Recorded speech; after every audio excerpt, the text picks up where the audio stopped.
सत श्री अकाल प्यारे दोस्तों, मेरे चैनल कलमां दे रूबरू विच आप दा स्वागत है।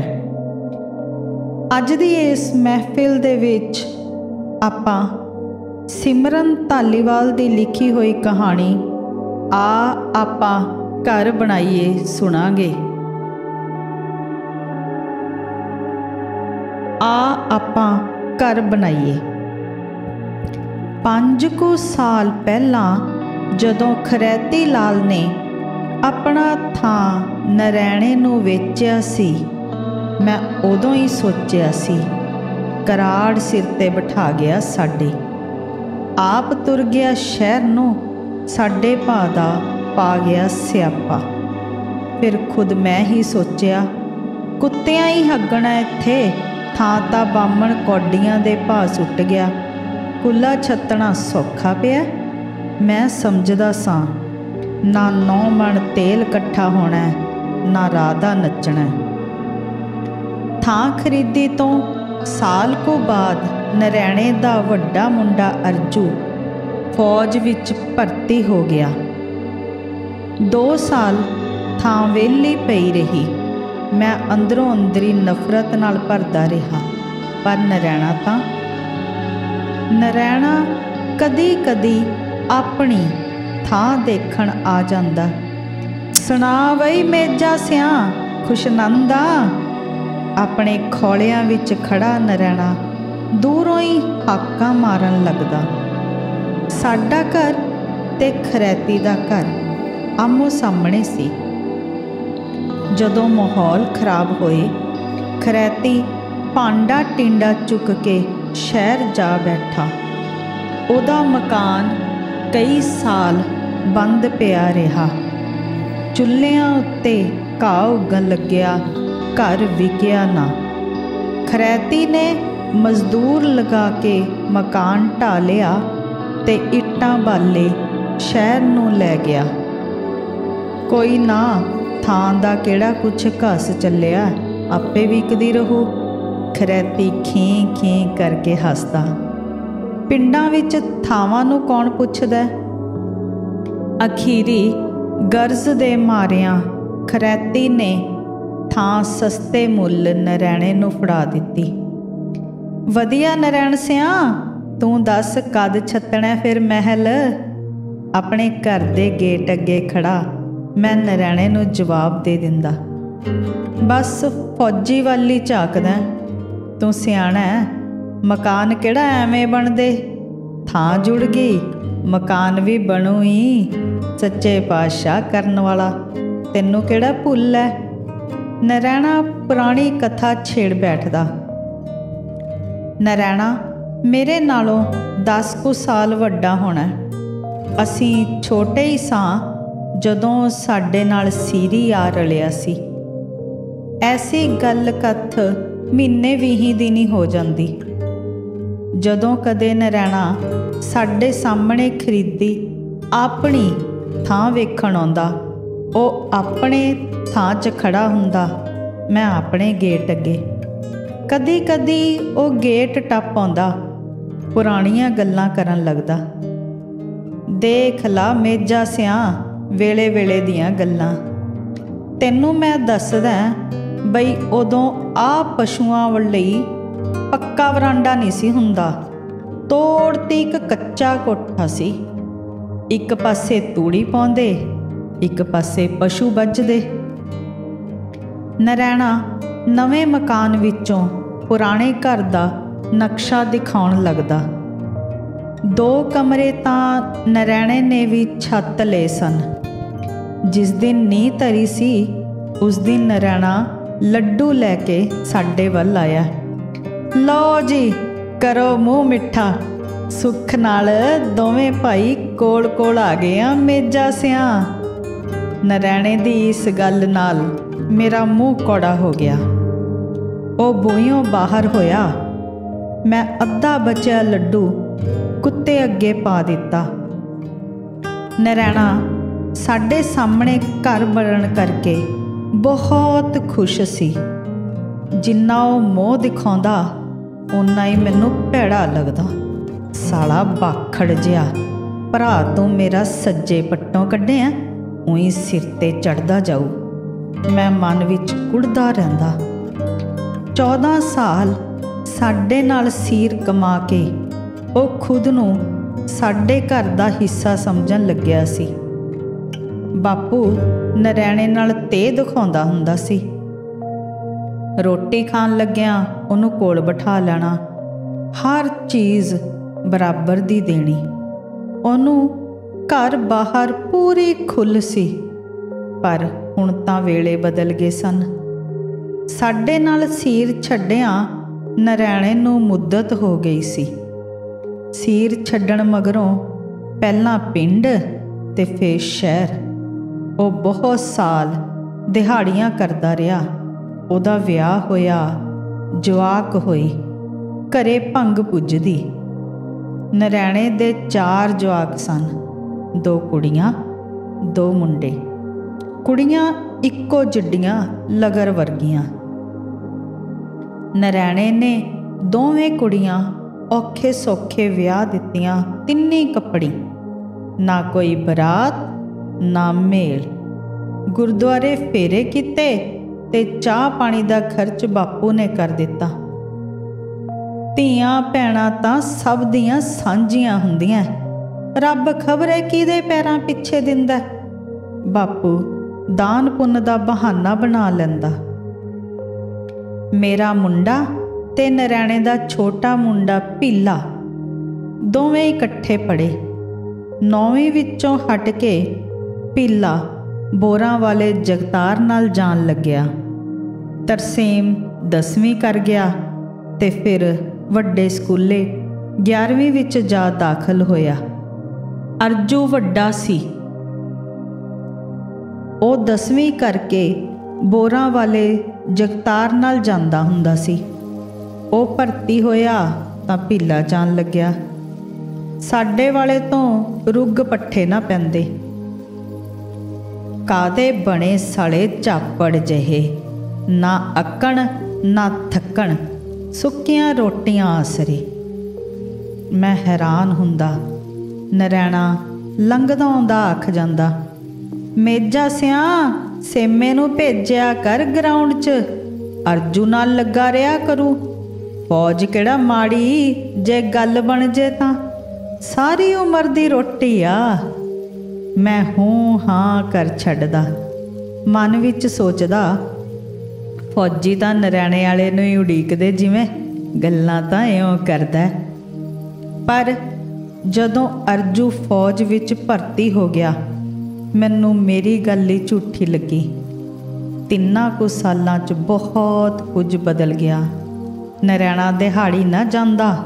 ਉਹਨੇ 2 ਕੁ ਫੰਡਰ ਜਿਹੀਆਂ ਗਾਵਾਂ ਰੱਖ ਲੀਆਂ। ਉਹਨਾਂ ਦੀ ਸਾਂਭ ਸੰਭਾਲ ਨੂੰ ਲੱਗਿਆ ਰਹਿੰਦਾ। ਜੱਟਾਂ ਦੇ ਖੇਤਾਂ 'ਚੋਂ ਘਾਹ ਖੋਦਦਾ ਫਿਰਦਾ।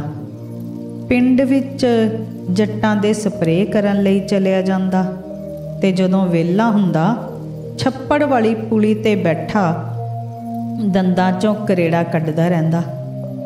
ਛੋਟੇ ਮੁੰਡੇ ਦਾ ਬੋਰਾਂ ਦਾ ਕੰਮ ਚੰਗਾ ਸੀ। ਉਦੋਂ ਬਾਪੂ ਅਜੇ ਜਿਉਂਦਾ ਸੀ। ਉਹ ਨਰੈਣੇ ਦੀਆਂ ਗੱਲਾਂ ਛੇੜ ਲੈਂਦਾ। ਮੁੰਡਿਆ, ਸੋਹਣਾ ਤੋਰਾ ਤੋਰ ਲਿਆ। ਅਰਜੂ ਨੂੰ ਨੌਕਰ ਹੋਇਆ 2 ਕੁ ਮਹੀਨੇ ਤਾਂ ਹੋ ਗਏ ਹੋਣੇ। ਆਹੋ ਹੋ ਹੀ ਗਏ। ਨਿੱਕਾ ਵੀ ਚੱਲ ਵਾਵਾ ਕਰੀ ਜਾਂਦਾ ਆਪਦਾ। ਫਿਰ ਉਹ ਹੋਰ ਪਛਾਂ ਚਲਿਆ ਜਾਂਦਾ।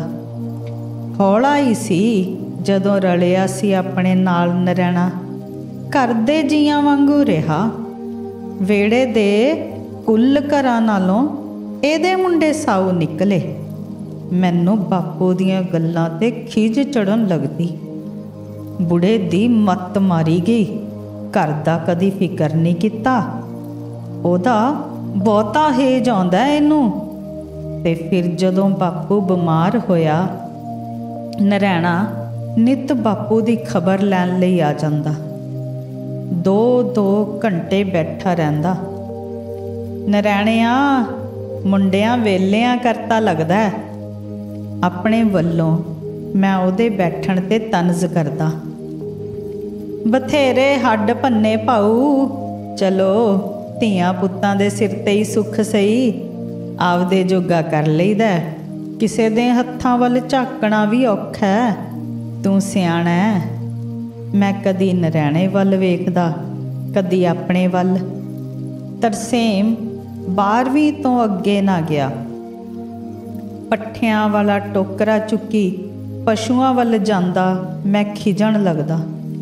ਲੋਕਾਂ ਦੇ ਵੀ ਜਵਾਕ ਹੈ, ਲੱਤ ਦਿੱਤਿਆਂ ਪਾਣੀ ਆਉਂਦਾ, ਪਰ ਮੈਨੂੰ ਤਰਸੇਮ ਦੇ ਵਿਹਲੇ ਫਿਰਨ ਨਾਲੋਂ ਨਰੈਣੇ ਦੇ ਮੁੰਡਿਆਂ ਦਾ ਕੰਮ ਕਰਦੇ ਹੋਣਾ ਵਧੇਰੇ ਤੰਗ ਕਰਦਾ। ਤੇ ਨਰੈਣੇ ਦਾ ਮੇਰੇ ਘਰ ਦੇ ਐਨ ਸਾਹਮਣੇ ਥਾਂ ਲੈ ਲੈਣਾ ਉਸ ਤੋਂ ਵੀ ਕਿਤੇ ਵੱਧ ਪਰੇਸ਼ਾਨ ਕਰਦਾ। ਖਰੈਤੀ ਨੂੰ ਹੋਰ ਕੋਈ ਗਾਹਕ ਨਹੀਂ ਲੱਭਾ ਐਡੇ ਵੱਡੇ ਪਿੰਡ 'ਚ। ਪਤਾ ਹੁੰਦਾ ਤਾਂ ਮੈਂ ਹੀ ਅੱਗ ਫੱਕ ਲੈਂਦਾ। ਪਰ ਜਦੋਂ 3 ਕੁ ਸਾਲ ਥਾਂ ਵਿਹਲੀ ਪਈ ਰਹੀ, ਮੈਨੂੰ ਅੰਦਰੋਂ ਅੰਦਰੀ ਅਸੀਮ ਖੁਸ਼ੀ ਮਿਲਦੀ ਰਹੀ। ਘਰ ਬਣਾਉਣੇ ਕਿਤੇ ਸੌਖੇ ਪਏ, ਮੈਂ ਮਨ ਵਿੱਚ ਸੋਚਦਾ। ਕਦੇ ਆਪਣੇ ਘਰ ਵੱਲ ਵੇਖਦਾ।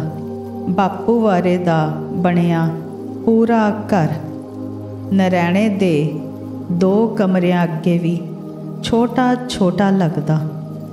ਉਹਦਾ ਘਰ ਬਣਾ ਰਹੇ ਮਿਸਤਰੀ ਮੈਨੂੰ ਇਉਂ ਲੱਗਦਾ ਜਿਵੇਂ ਮੇਰਾ ਘਰ ਢਾਹ ਰਹੇ ਹੋਣ। ਮੈਂ ਬਾਹਰਲਾ ਗੇਟ ਬੰਦ ਰੱਖਦਾ। ਸਾਹਮਣੇ ਤੁਰੇ ਫਿਰੇ ਮਿਸਤਰੀ ਮਜ਼ਦੂਰ ਮੈਨੂੰ ਜ਼ਹਿਰ ਵਰਗੇ ਲੱਗਦੇ। ਦਿਨਾਂ 'ਚ ਲੈ ਗਏ ਲੈਂਟਰ ਤੀਕ, ਮਿਸਤਰੀ ਤਾਂ ਬਾਹਲਾ ਛੋਹਲਾ ਲੱਗਦਾ। ਮੈਂ ਕੋਠੇ ਕੱਪੜੇ ਪਾਉਣ ਗਈ ਨੇ ਵੇਖਿਆ, ਰਸੋਈ ਵੀ ਖੁੱਲ੍ਹੀ ਛੱਤੀ ਲੱਗਦੀ ਵਾਹਵਾ। ਮੇਰੀ ਘਰਵਾਲੀ ਦੀ ਗੱਲ ਮੈਨੂੰ ਉਸ ਤੋਂ ਵੀ ਜ਼ਹਿਰੀ ਲੱਗੀ ਸੀ। ਬਿਠਾ ਲੋ ਕਮੀਨ ਨੂੰ ਸਿਰ ਤੇ, ਮੈਂ ਬੁੜਬੜਾਇਆ, ਪਰ ਉਹਨੂੰ ਮੇਰੀ ਗੱਲ ਨਹੀਂ ਸੀ ਸੁਣੀ। ਉਹ ਰਸੋਈ 'ਚ ਜਾ ਕੇ ਆਪਣਾ ਕੰਮ ਕਰਨ ਲੱਗੀ, ਪਰ ਮੇਰਾ ਚਿੱਤ ਕਿਸੇ ਕੰਮ ਵਿੱਚ ਨਾ ਲੱਗਦਾ। ਆਨੇ ਬਹਾਨੇ ਨਰੈਣਾ ਸਾਡੇ ਘਰ ਆ ਵੜਦਾ। ਮੈਨੂੰ ਮਿਸਤਰੀਆਂ ਕੋਲ ਗੇੜਾ ਮਾਰਨ ਨੂੰ ਆਖਦਾ। ਬੜਾ ਫਰਕ ਪੈਂਦਾ ਮੇਜਾ ਸਿਆਂ, ਅਗਲੇ ਨੂੰ ਵੀ ਪਤਾ ਹੁੰਦਾ ਬਈ ਘਰ ਦਾ ਕੋਈ ਜੀ ਸਿਰ ਤੇ ਹੈਗਾ। ਮੈਨੂੰ ਤਾਂ ਤੈਨੂੰ ਪਤਾ 100 ਭੱਜ ਨੱਠ ਪਈ ਹੁੰਦੀ। ਫਿਰ ਉਹ ਖੁਦ ਹੀ ਬੋਲੀ ਜਾਂਦਾ, ਚੱਲ 4 ਦਿਨਾਂ ਦਾ ਖਪਾਏ, ਫਿਰ ਤਾਂ ਆਰਾਮ ਨਾਲ ਬੈਠਾਂਗੇ। ਨਰੈਣੇ ਦਾ ਆਰਾਮ ਮੈਨੂੰ ਬੇਆਰਾਮ ਕਰੀ ਰੱਖਦਾ। ਉਹਦਾ ਮੈਨੂੰ ਘਰ ਦਾ ਜੀ ਦੱਸਣਾ ਮੈਨੂੰ ਹੋਰ ਕੁਸੈਲਾ ਕਰ ਦਿੰਦਾ। ਕਦੀ ਕਦੀ ਮੈਂ ਇਕੱਲਾ ਬੈਠਾ ਸੋਚਦਾ, ਮੈਨੂੰ ਸਮਝ ਨਾ ਆਉਂਦੀ ਨਰੈਣਾ ਮੈਨੂੰ ਅੰਦਰੋਂ ਅੰਦਰੀ ਬੇਆਰਾਮ ਕਿਉਂ ਕਰੀ ਜਾਂਦਾ। ਲੈਂਟਰ ਵਾਲੇ ਦਿਨ ਨਰੈਣੇ ਵੱਲੋਂ ਆਏ ਮਿੱਠੇ ਚੌਲ ਮੈਂ ਪਸ਼ੂਆਂ ਅੱਗੇ ਸੁਟਵਾ ਦਿੱਤੇ, ਇੰਜ ਕਰਕੇ ਜਿਵੇਂ ਮੇਰੇ ਮਨ ਨੂੰ ਸਕੂਨ ਮਿਲਿਆ ਹੋਵੇ। ਕਦੇ ਇਸ ਤਰ੍ਹਾਂ ਦੀ ਬੇਆਰਾਮੀ ਤਾਰੀ ਨੇ ਪੈਦਾ ਕੀਤੀ ਸੀ। ਬਾਪੂ ਜਿਉਂਦਾ ਸੀ ਉਦੋਂ। ਤਾਰੀ ਪਿੰਡੋਂ ਉੱਠ ਕੇ ਖੇਤ ਜਾ ਬੈਠਾ, ਨਵਾਂ ਘਰ ਪਾ ਲਿਆ। ਕਦੇ ਕਦੇ ਸਾਡੇ ਵੱਲ ਗੇੜਾ ਮਾਰਦਾ, ਘਰ ਦੀਆਂ ਗੱਲਾਂ ਕਰਨ ਲੱਗਦਾ। ਆਖਦਾ, ਮੇਜਾ ਸਿਆਂ ਉਹੀ ਜ਼ਮਾਨਾ ਹੀ ਐਸਾ ਆ ਗਿਆ, ਪੱਲੇ ਕਿਸੇ ਦੇ ਕੁਛ ਹੈਗਾ ਜਾਂ ਨਹੀਂ ਇਹ ਨਹੀਂ ਵੇਖਦਾ ਕੋਈ। ਹਿਸਾਬ ਲਾ ਲੈ ਭਾਵੇਂ, ਜਵਾਕਾਂ ਨੂੰ ਬੋਲਣ ਦੀ ਮੱਤ ਨਹੀਂ, ਬਹਿਣਾ ਉੱਠਣਾ ਆਉਂਦਾ ਨਹੀਂ। ਪਰ ਵੇਖ ਲਾ, ਸਾਰੇ ਪਿੰਡ ਦੇ ਜਵਾਕ ਹੁਣ ਸ਼ਹਿਰ ਨੂੰ ਜਾਂਦੇ ਪੜ੍ਹਨ। 4-5 ਸਕੂਲਾਂ ਦੀਆਂ ਗੱਡੀਆਂ ਆਉਂਦੀਆਂ ਆਪਣੇ ਪਿੰਡ। ਜਵਾਕ ਐਨ ਟੱਲੀ ਵਾਂਗੂ ਟੁਣ ਕੇ ਹੁੰਦੇ ਸਵੇਰ ਨੂੰ। ਹੋਰ ਵੇਖ ਲੈ, ਕੁੜੀਆਂ ਅੱਜ ਕੱਲ੍ਹ ਦੀਆਂ 4 ਜੀਆਂ ਦੀ ਰੋਟੀ ਪਕਾਉਣ ਜੋਗੀਆਂ ਨਹੀਂ, ਪਰ ਅਗਲਾ ਗੋਰਾ ਚੰਮ ਜ਼ਰੂਰ ਵੇਖਦਾ। ਉਹ ਸੁਣੀ ਨਹੀਂ ਤੂੰ ਢਿੱਡਲਾਂ ਦੀ ਨੂੰ, ਕਹਿੰਦੇ ਸਾਰਾ ਟੱਬਰ ਗੋਡਿਆਂ ਥੱਲੇ ਕੀਤਾ ਪਿਆ ਉਹਨੇ। ਲੋਕ ਪਤਾ ਕੀ ਕਹਿੰਦੇ ਸੀ ਜਦੋਂ ਢਿੱਡਲਾਂ ਨੇ ਮੁੰਡਾ ਵਿਆਹਿਆ ਸੀ? ਅਖੇ ਉਹ ਤਾਂ ਨਿਰੀ ਫਿਲਮਾਂ ਵਾਲੀਆਂ ਵਰਗੀ ਆ। ਮਤਲਬ ਇਹ ਨਿਕਲਦਾ ਸਾਰੀਆਂ ਗੱਲਾਂ ਦਾ ਵੀ ਜਈ ਤਈ ਮਰਾਵੇ ਸਾਰਾ ਕੁਛ। ਬੰਦੇ ਦੀ ਠੁੱਕ ਚਾਹੀਦੀ ਚਾਰੇ ਪਾਸੇ। ਮੈਨੂੰ ਉਹਦਾ ਇਹ ਉਪਦੇਸ਼ ਉਦੋਂ ਸਮਝ ਆਉਂਦਾ ਜਦੋਂ ਆਪਣਾ ਚੱਲਦਾ ਪ੍ਰਵਚਨ ਘਰ ਨਾਲ ਜੋੜ ਲੈਂਦਾ। ਅੱਜ ਕੱਲ੍ਹ ਘਰ ਬੂਹਾ ਹੀ ਦੇਖਦਾ ਅਗਲਾ। ਪੜੋਲੇ ਦੇ ਦਾਣੇ ਮੋਏ ਪੁੱਛਦੇ। ਅਸੀਂ ਤਾਂ ਹੀ 12 ਲੱਖ ਖਰਚਤਾ ਭਾਈ। ਕੱਲ੍ਹ ਨੂੰ ਮੁੰਡੇ ਵੀ ਮੰਗਣੇ ਵਿਆਹੁਣੇ। ਜੱਟਾਂ ਬੁੱਟਾਂ ਵਾਲਾ ਕੰਮ ਹੈ ਨਹੀਂ ਹੁਣ। ਤਾਰੀ ਮੇਰੇ ਤਾਏ ਦਾ ਪੁੱਤ ਭਾਈ ਸੀ। ਉਸ ਦੀਆਂ ਐਸੀਆਂ ਗੱਲਾਂ ਸੁਣ ਕੇ ਮੈਨੂੰ ਘਮੇਰ ਜਿਹੀ ਚੜ੍ਹਨ ਲੱਗਦਾ ਤਾਰੀ ਆਪਣੀ ਨਵੀਂ ਕੋਠੀ ਦੀ ਗੱਲ ਨਹੀਂ ਕਰਦਾ, ਸਗੋਂ ਮੇਰੇ ਪੁਰਾਣੇ ਘਰ ਵੱਲ ਵੇਖ ਕੇ ਮੈਨੂੰ ਜੱਟ ਬੂਟ ਦੱਸਦਾ। ਤਾਰੀ ਦੇ ਮੁੰਡੇ ਦੇ ਵਿਆਹ 'ਤੇ ਮੈਨੂੰ ਓਪਰਾ ਲੱਗਦਾ ਰਿਹਾ। ਸਾਰੇ ਵਿਆਹ ਵਿੱਚ ਮੈਂ ਪਿੱਛੇ ਰਿਹਾ। ਤਾਰੀ ਮੁੰਡਿਆਂ ਨਾਲ ਨੱਚਦਾ, ਨੋਟ ਵਾਰ ਸੁੱਟਦਾ। ਮੈਨੂੰ ਵੀ ਧੂ ਕੇ ਸਟੇਜ 'ਤੇ ਲੈ ਗਿਆ। ਚਾਚਾ ਲੁਕਦਾ ਫਿਰਦਾ, ਆ ਜਾ ਮਾਰ ਬੜਕ ਪਤਾ ਲੱਗੇ। ਮੈਨੂੰ ਵੀ ਇੱਕ ਪਲ ਲਈ ਜੋਸ਼ ਆ ਗਿਆ। ਜੇਬ ਵਿੱਚ ਪਾਏ 10 ਦੇ ਨਵੇਂ ਨੋਟ ਕੱਢ ਕੇ ਮੈਂ ਹਵਾ ਵਿੱਚ ਉਛਾਲ ਦਿੱਤੇ। ਤਾਰੀ ਨੇ ਜ਼ਮੀਨ ਗਹਿਣੇ ਧਰ ਕੇ ਮੁੰਡੇ ਦਾ ਵਿਆਹ ਕੀਤਾ ਸੀ। ਨਵੀਂ ਪਾਈ ਕੋਠੀ ਰੰਗ ਬਰੰਗੀਆਂ ਲਾਈਟਾਂ ਨਾਲ ਸਜਾਈ ਪਈ ਸੀ। ਕਈ ਦਿਨ ਤਾਰੀ ਦੇ ਮੁੰਡੇ ਦਾ ਵਿਆਹ ਮੇਰੇ ਅੰਦਰ ਖੌਰੂ ਪਾਉਂਦਾ ਰਿਹਾ। ਮੈਨੂੰ ਇਉਂ ਲੱਗਦਾ ਮੇਰੇ ਸਾਹਮਣੇ ਮੈਂ ਹੀ ਬੈਠਾ ਮੇਰੀ ਬੇਚੈਨੀ ਦੀਆਂ ਗੱਲਾਂ ਕਰ ਰਿਹਾ ਹੋਵਾਂ। ਇਹੋ ਜਿਹੀਆਂ 4 ਕੋਠੀਆਂ ਤੂੰ ਵੀ ਛੱਤ ਲੈ ਭਾਵੇਂ। ਕਰਜ਼ੇ ਦਾ ਪਹਾੜ ਚੱਕੀ ਫਿਰਦਾ ਅਗਲਾ ਸਿਰ 'ਤੇ। ਮੁੰਡੇ ਦੇ ਵਿਆਹ 'ਤੇ ਜ਼ਮੀਨ ਗਹਿਣੇ ਧਰੀ, ਤੂੰ ਕਾਣੀ ਕੋਡੀ ਨਹੀਂ ਦੇਣੀ ਕਿਸੇ ਦੀ। ਜਦੋਂ ਮੈਂ ਇਸ ਗੱਲ ਨਾਲ ਸਹਿਮਤ ਹੁੰਦਾ, ਉਸੇ ਵੇਲੇ ਜਿਵੇਂ ਕੋਈ ਹੋਰ ਮੇਰੇ ਅੰਦਰ ਬੋਲਦਾ, ਕਰਜ਼ੇ ਤਾਂ ਚੜ੍ਹਦੇ ਉਤਰਦੇ ਰਹਿੰਦੇ ਨੇ। ਤੂੰ ਨਹੀਂ ਮੁੰਡਾ ਵਿਆਹੁਣਾ ਕੱਲ੍ਹ ਨੂੰ, ਘਰ ਬੂਹਾ ਤਾਂ ਸਵਾਰ ਲੈ, ਕਿਹੜਾ ਹਿੱਕ 'ਤੇ ਰੱਖ ਲਿਜਾਣਾ ਕੁਝ। ਮੈਨੂੰ ਸੰਵਾਰ ਕੇ ਨੀਂਦ ਨਾ ਆਉਂਦੀ, ਬਵਾਰਾਂ ਵਾਂਗ ਮੰਜੇ ਨਾਲ ਲੱਗਿਆ ਰਹਿੰਦਾ। ਤਾਰੀ ਦੇ ਮੁੰਡੇ ਦਾ ਵਿਆਹ ਦਿਮਾਗ 'ਚੋਂ ਨਾ ਨਿਕਲਦਾ। ਮੈਂ ਡਾਕਟਰ ਕੋਲੋਂ ਗੋਲੀਆਂ ਲੈ ਕੇ ਖਾਂਦਾ। ਡਾਕਟਰ ਆਖਦਾ, ਤੈਨੂੰ ਟੈਨਸ਼ਨ ਹੋ ਗਈ। ਦਵਾਈ ਖਾ ਕੇ ਨੀਂਦ ਆ ਜਾਂਦੀ। ਨਰੈਣਾ ਨਵੇਂ ਘਰ ਆ ਵਸਿਆ ਸੀ ਮਹੂਰਤ ਵਾਲੇ ਦਿਨ। ਸੰਗਤ ਵਿੱਚ ਬੈਠਾ ਮੈਂ ਅੰਦਰ ਹੀ ਅੰਦਰ ਕੁੜਦਾ ਰਿਹਾ। ਰਾਗੀ ਸ਼ਬਦ ਪੜ੍ਹਨ ਲੱਗਿਆ, ਲੱਖ ਖੁਸ਼ੀਆਂ ਪਾਤਸ਼ਾਹੀਆਂ। ਮੈਂ ਅਰਦਾਸ ਹੋਣ ਤੋਂ ਪਹਿਲਾਂ ਹੀ ਘਰ ਆ ਗਿਆ। ਵਿਸਾਖ ਚੜ੍ਹ ਗਿਆ ਸੀ।